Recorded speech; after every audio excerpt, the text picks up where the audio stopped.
가정폭력은 우리 사회의 고질적인 문제로 자리 잡은 지 오래입니다. 최근 들어 다시 사회적 문제로 떠오르면서 세상에 관심을 촉구하고 있는데요. 어제 주교회의 가정과 생명위원회 주최로 가정폭력의 원인과 현실을 짚어보고 교회의 대응을 생각해보는 세미나가 열렸습니다. 윤재선 기자가 취재했습니다. 올해 가정생명 세미나의 주제는 다름 아닌 가정폭력의 원인과 현실, 그리고 교회의 대응이었습니다. 부부 사이에, 부모, 자녀 사이에 벌어지는 온갖 형태의 폭력은 약자의 생명뿐만 아니라 가족 모두의 생명을 위태롭게 합니다.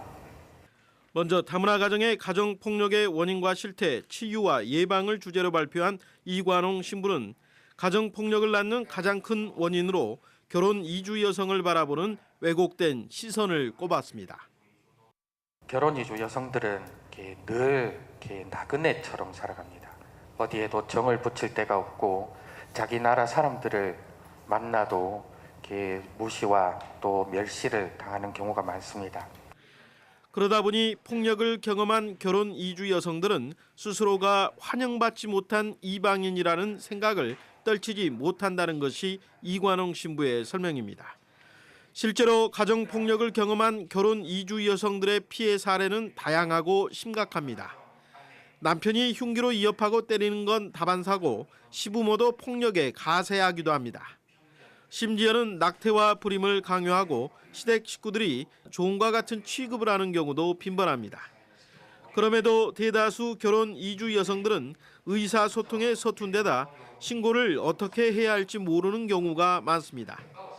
사회 구조적인 문제도 가정폭력의 악순환을 부추기는 요인입니다.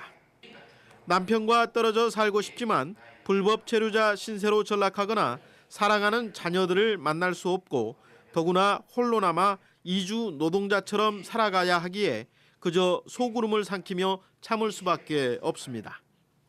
그러다 보니 신체적, 정신적으로 평생 후유증에 시달리는 경우가 많고 스스로 죽을 것 같다는 참담한 심정에 자해를 시도하기도 합니다.